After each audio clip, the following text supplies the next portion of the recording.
Ladies and gentlemen, boys and girls, it's another brilliant episode of the Lost in Transit podcast. And today I will be talking to an eminent personality. This is your professional champagne popper sushi sound. My name is Adedayo. My name is Mary. My name is Damilola. My name is Tolu A. Akinyemi. I work as a financial health and support advisor. The author of Black Multipod. Lion of Newcastle. I'm on the Lost in Transit podcast.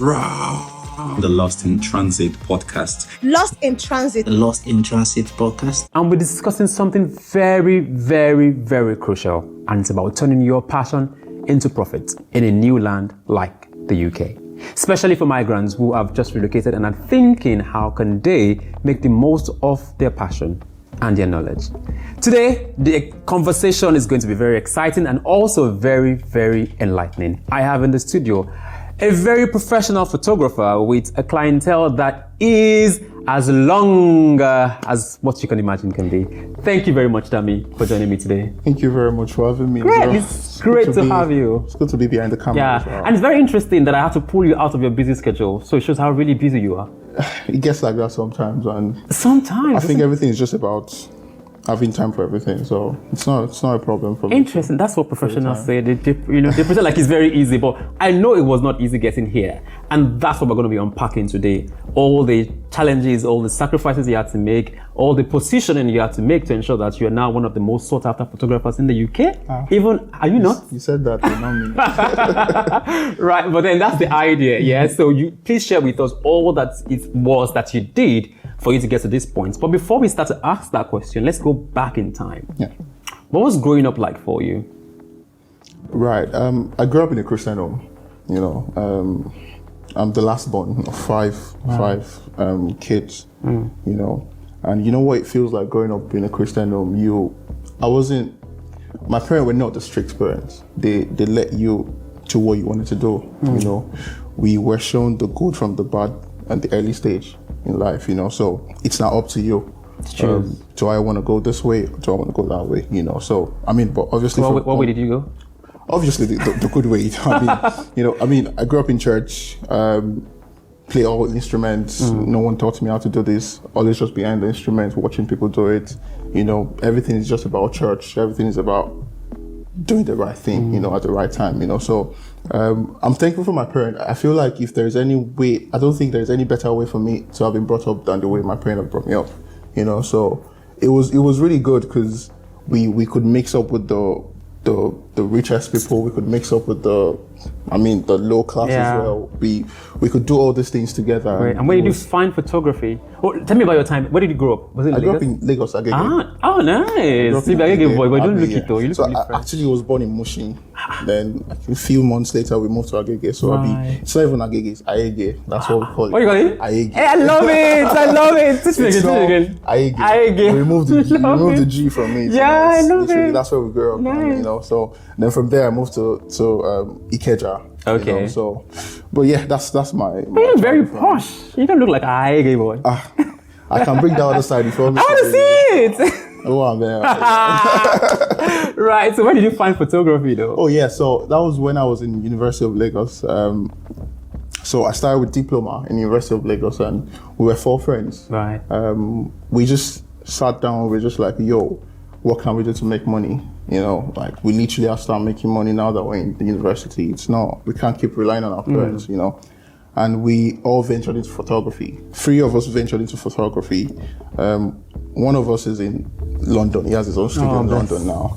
The other one is in Nigeria. He's a filmmaker as well, and I'm here as well. So it just started as, a business. Like we want to make money. It didn't start as a passion, or maybe I've been carrying camera from when I was young. No, it didn't. We just wanted to make money, and we just thought, okay, what's the trendy business at the moment in Nigeria? And found out, photography is really, really profitable at the moment. Why not? Let's go into it, and we did. So that's the way I started. Great. So you had to go learn in your old age at that time? So when I told my brother about the fact that I wanted to go into photography, thankfully he had a roommate in Olabisi Onabanjo University who was also a photographer. He literally was the top 3 photographers in Nigeria back then.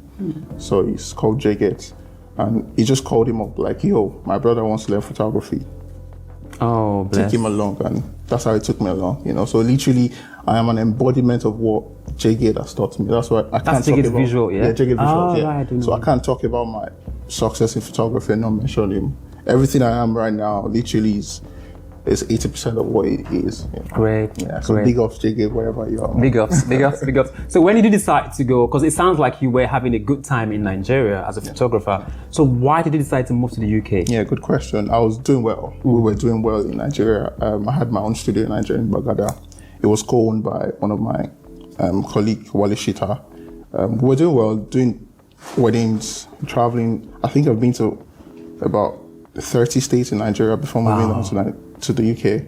And now, when I decided to move, it was just because, we were doing well. It was going well, but what we were meant to be making, we were putting it back into the basics. You know, having issues with the basic amenities, like you can't even get good lighting, good electricity. Yeah. You know, just basics. And so our profit is not really coming the way it's meant. So that's one. And two, I love traveling. I love going about, and I felt like I need somewhere that could make me easily accessible to other countries. It's a bit difficult when you're in Niger because sometimes restrictions, like because of Nigerian, you know what I'm saying? Passport. So you need somewhere where you could find it easy to access other countries, other European countries. And so that was one of my major factors why I moved to the UK, because I want to do more of destination weddings. I love enjoying myself, having fun, still getting paid for it while my clients are still booking my hotel, booking my flight, you know what I'm saying, you know? So it was one of those reasons I felt like, you know what, if I'm going to do this, then I might have to leave this country to do that. So that was one of the major reasons why I left the country. Great.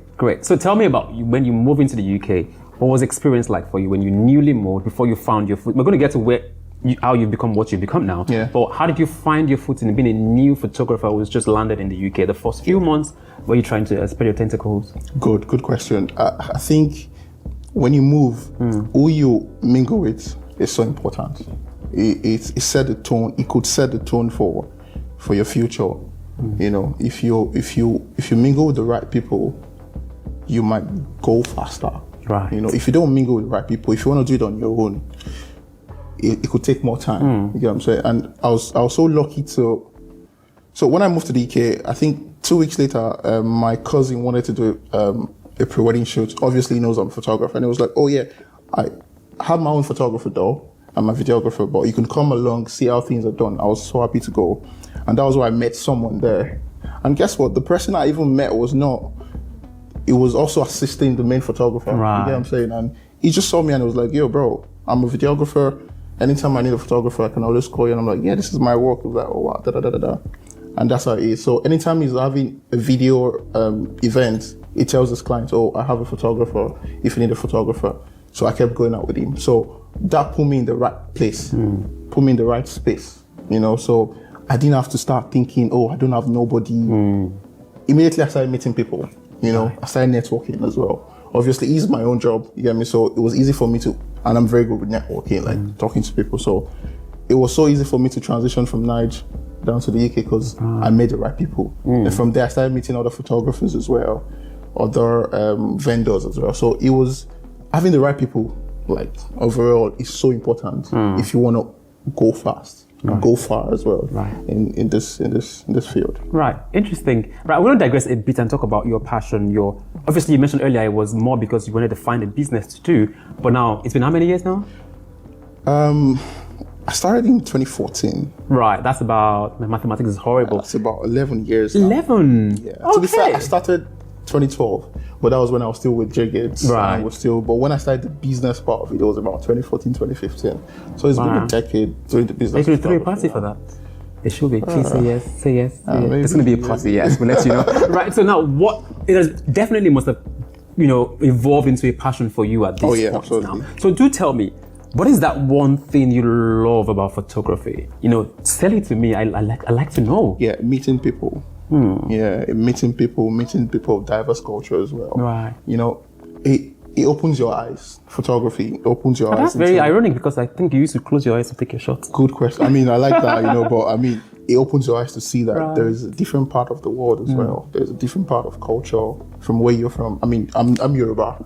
You know, back in Nigeria, I do more of O1-based Nigerian weddings and let's say more of Igbo weddings as well. But with photography, the sky is just the starting point because you could meet different people. You could get called by an Indian, you could get called by the Brits, you could get called by the Americans to just come shoot. So I love the fact that it makes me meet different people, see things in different ways as well, you know, different perspective. Right. Yeah. Quite interesting. I like the idea of photography because I think that you guys create an illusion that people romanticize. By that I mean you find a woman who is heavily made up, right? You know, she's prim and proper, looked fantastic, and then you take a picture of her, you steal that moment for her, and then for the longest time she forgets what she looks like originally, and then that image that you have made for her is what lives rent free in her head, which of course is something that I just want to say on behalf of every of your customer that you're doing a really great job. Thank you for bringing out something that we don't even see in ourselves sometimes. No. It's a very emotional job. Yeah, I mean, I keep telling people that as a photographer or a videographer, your main equipment is not your camera, it's your eyes. You know, your camera is just a tool. You know, it's a tool to express what your eyes are seeing. You know what I'm saying? So if you don't see it, you can't capture it. You know? So what are you seeing right now if you had your camera in front of you? I'm seeing something else. Hey! I'm seeing some angles. We can explore that later. But so you mentioned earlier that I mean, when you newly move into the UK, and I suppose any new land that you newly move into, the people that you relate with in the first few months or first few encounters that you have can determine how fast or otherwise you go, which is great. And you also mentioned that you like meeting people, and of course you've met quite a number of people. So it's suggesting that you have clients across, you know, a varied audience, which is great. Yeah. You're going to run us through how you know, from moving from being a newbie, you know, not of course in photography, but in the city, to having amassed a great clientele.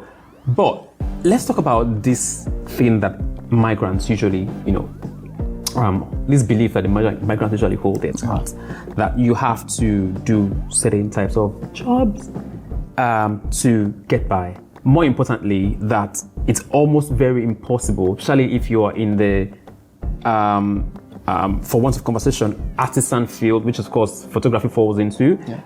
It's hard for you to break even or break through because it's a very close-knit society.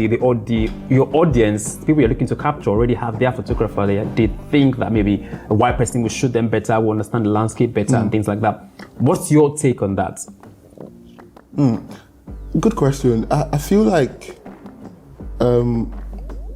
if you're newly here, you definitely need something to do. Right. You can't. Your passion is no respecter of your bills. Right. You know what I'm saying? You need to still pay bills. So one thing I've noticed is a lot of people get so comfortable when they are already paying their bills, thereby forgetting their passion. Right. You know, it's so easy in this country to get comfortable. Like, bro, I just want to go to work 7:30, come back 8 o'clock. You have to go again the next day. You have to go the next day. You're neglecting something, which is your passion. It's so easy to do that because you've got to pay bills. You know what I'm saying? So, but you need to be able to find the right balance for you to, you know what? Nah, I'm not going to kill my passion. I still have to do what I want to do, you know? Because, so when I came to the country, I was working, the first job I ever did when I came to the country was a catering job. Yeah, catering. It was just my auntie that knows somebody. Were you cooking? No, we were serving. Okay. Yeah, we were serving. And when I served the photographer, and the photographer told me, oh, I should go get him some food. I went to get him the food. Yeah, I gave him the food, and, you know, told me to get him something. I gave it to him, you know. And later on, I just told him, oh, I'm a photographer as well, like, in case he has a job, I was like, oh, yeah, send me your page. So when I showed him my page, it was when I came to me, Baba Alpha. It was so. I love that. It was so funny, but I mean, moving away from that, you need something to do whilst you're going for your passion. Never get comfortable doing whatever job you're doing. I mean, be proud of whatever you're doing. You have to pay bills here. No one's gonna ask you how you paying your bills as long as getting paid. Sure. But make sure you don't neglect your passion. It's so important. What's the other question you asked me again? It was about if it was possible to amass a kind of clientele. Oh yeah, absolutely. So you need to understand where you are. It's different from where you were coming from. you need to be able to find your niche and find the value in the market as well. Yeah. You get what I'm saying? There is a certain way where they do their things here. You have to adapt to it. You can't come from somewhere to say, oh, it's fine for you to tweak one or two things, but there is a way to do it. Like, for example, when I moved here, it was a bit hard for me to start penetrating to the what's it called, the planners, the event planners and the event coordinators. They are the one, they have the job. They are the one that calls you many of the time, but as long as you start shaping yourself into the way things are done, that's why you have to do a lot of research. A lot of research about photographers, videographers, how do they do their things, do a lot of reading and learning. When you start doing it, it's so easy. As long as, and now the thing is, your craft is not the main thing sometimes. Your personality is so important. Your branding is so important. I've been to places where it's not because, I have the best pictures or we have the best videos, that's why there is. No, it's because, I am easily relatable. I can relate with you. That's why whenever a client calls me up and say, what's my wedding package or whatever, I'm like, no, I'm not sending it to you. I want to speak to you first. Let's have a conversation. Get to know me, get to know you, so that when I give you the price, before you go back, you'll be like, you're my friend already. Then it gives you a bit of, okay, you know what? Can we do this? Can we do that? Instead of me just sending my package to you and immediately you're saying no. Right. But when you get to know me, you know that, okay, maybe there's more to photography there's more to him than photography. Like, I would like to meet this guy as well. Right. So you need to be able to bend your rules as well to shaping how things are done here in the UK. So I have British clients, I have Nigerian clients as well. And there was a time I lost a job because the lady was like, based on the fact that I have not shot where in that location is in Cheshire. And they were like, she, amongst all the pictures she's seen, all the photographers she's seen, she feels like I'm the best she's seen, but based on the fact that I am not familiar with the location, she wouldn't go with me.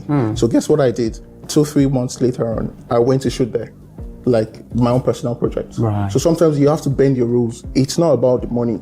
Sometimes it's about, what can I do now to get me returns later on? So I went to that location, similar location, not a particular location, to start shooting there. Put it up on my page. There's another marketing site where we do all those things now. Right. Instagram is literally, I don't even get a lot of jobs from Instagram, but there are other sites where we do it. And I started posting that kind of image in that site, and we started getting returns from it. So sometimes you have to bend yourselves, bend your rules. Don't look at the money for now. Look at what you can do.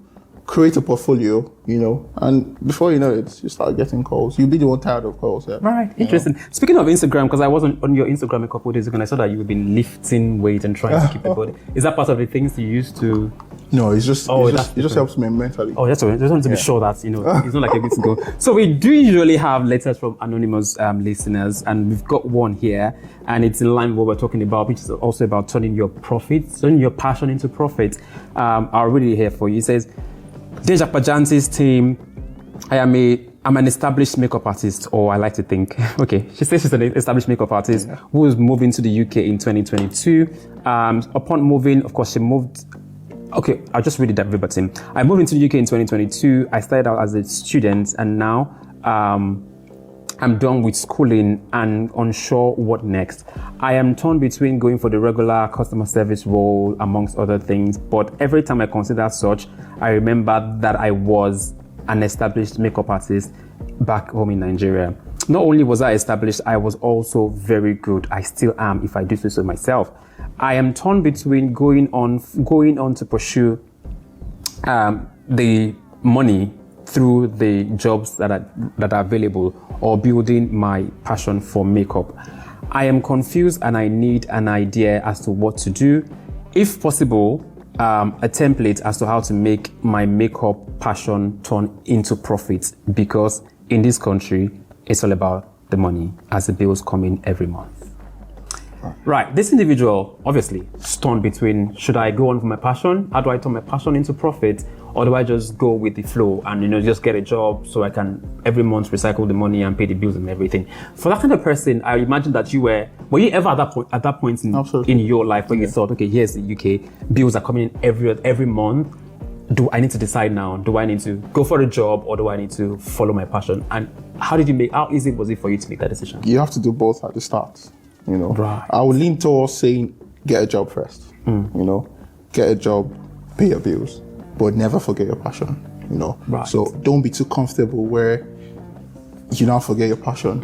You know, when I started as well, and I was doing this, I did some menial jobs as well. Right. I mean, I never forgot what I wanted to do in life, you get what I'm saying? But now the thing is, when I was doing this menial jobs, I was doing it with so much happiness. I wasn't doing it because I just wanted to pay. I was taking life the way it was coming. Yeah. But never forgetting that, oh yeah, I still want to go back to my photography, you know? So you still have to pay your bills. Right. Your passion can't pay your bills right away because you don't have the clients. So get something doing, you know? But however, you see the jobs you want, the makeup jobs you want would not come to you. You have to go get it. And how do you go for it? Collaboration is important, you know? You have to be able to collaborate with people that care as well. Like, I'll source out for photographers, videographers, or whatever it is, models that can also enhance your business. You know, if you just do yourself and post it, you might not get a lot of jobs. But you need to do something that relates to what people want. You know what I'm saying? So link up with photographers, videographers. Now, sometimes these things you have to pay. You have to pay out of your own money to get what you want. But it's so important because what you're going to get in return, it's bigger than what you've just done. You know, so learn to do free things. But now you need to be able to also decipher which of those free things has prospects. Don't just do it because you just want to do. If you want to do something free for someone, do you think there's a future return in it? Do you think this person has the community? Do you think the person has that kind of clientele base, that reach that you want? You know, if not, don't do it. But if you feel like this person can sell you, why not do it? You know, at the start, you might not start getting the jobs you want, but be happy to create what people would see and they would want to pay for. You know, so that means you going out of your way, getting a bridal dress, going to nice locations where you feel like, oh, these are the top UK locations where they want to shoot. Do something like that. Post it on your page. Do it consistently for 2-3 months. You'll be shocked what you will get back. It's not rocket science. It's not like it's mathematics. No. When you're posting what people want, people would get back to you. Right. You know? When I started as well, I was doing a lot of events, but that's not what I wanted. I was doing birthday parties, going to Wales, doing night birthday parties, but no, that's not. I want to do weddings, but I started doing collaborations with a couple top vendors in the UK, in Manchester. There's literally no vendor I haven't worked with in Manchester. Like literally, with, like the top vendors, you know. So when you start doing these things, is you just start getting returns. So you have to put. You're about to say, "Tobafe teletutu." Or what nice. You know what I'm saying? Yeah, you've got to pour the water out there, do these things, build a portfolio, and before you know it, you start getting it. It's just it. Right. You know? Right. Speaking of the passion and then the profit, let me ask you directly: is photography currently paying all of your bills? 100%. Right. So it's possible then. It's so possible. Right. It's so possible. Right. Like I literally know all my wedding dates. Not my wedding. Not my wedding, but I literally know all the wedding dates I have from now till March 2026. And there are about how many? About 12 right now.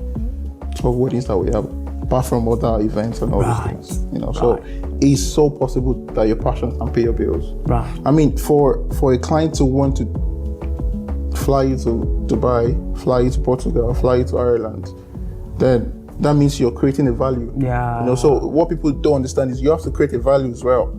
You know, you have to do something that you have to look for something that people are not doing. Right. And just add it to your package as well. Do you know what I'm saying? So right. So how do you position yourself? I suppose that's the question, or the big question. How do you position yourself for this type of high-ranking jobs? well, I'm not saying I'm getting the hierarchy job. Oh, aren't you? I'm not. Don't try to be modest here. No, I feel like there's still a lot of high ranking jobs to steal. But you, that's why I said when I first said it, what you're producing is so important. You know, you have to go out of your way. If you're producing something, how do I put this now? If you're producing something in Salford, there's every tendency that it stays in Salford. You're just going to get Salford clients.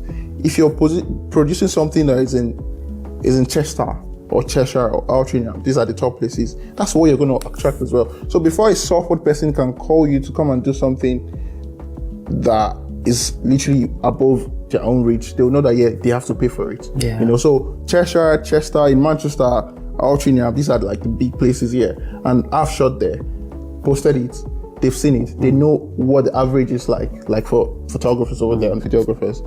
you get the jobs. Great. So it's so important that what you're producing as well, you don't have to post everything you're producing. If you want to carve a niche for yourself, post what you're trying to carve a niche for, So there are many jobs I've done that I've never posted because that's not what I wanted. So you're deliberately curating. Yeah, but that's not what I want. Doesn't mean I'm not going to do the job. Getting the job done, good job. But that's not what I'm trying to, that's not the target market I want. So I'm posting the target market. So when I post these things or when I publish these things, those are the kind of people that would also reach out to us and say, oh yeah, we want your service, we want your service. Do you think you're one of the top wedding photographers in the UK right now?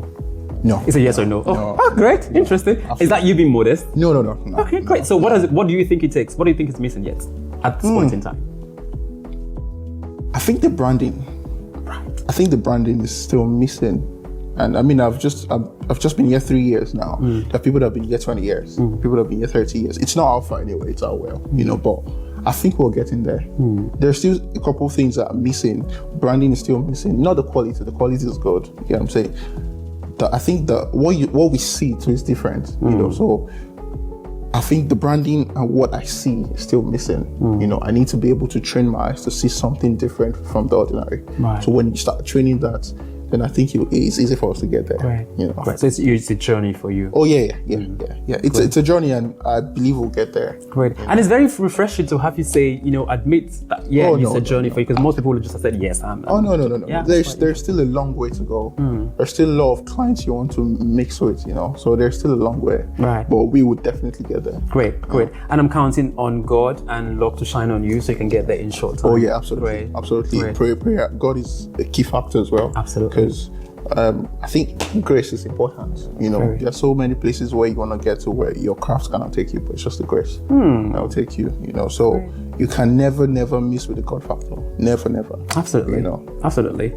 Good thing we're ending this conversation on a very interesting note. Very, very, very good thing. We've been talking photography, we've been talking passion, we've been talking profit, and how very importantly it is to put the right people, have the right mindset, and put yourself and your creativity to work. Dami here has been an embodiment of that I've mentioned. He's been able to turn a passion that he's had for over 10 years into something that currently pays his bills. So yes, indeed, if you do have passion for something, you just need to get the right information, meet with the right people, and then get yourself to work. And who knows, you just might be the biggest photographer in the UK. On that note, thank you so very much for being a part of this episode of the Lost in Transit podcast. Please do well to subscribe, share, like, and of course, please ask questions, send in your letters, and let's know who you'd like for us to interview.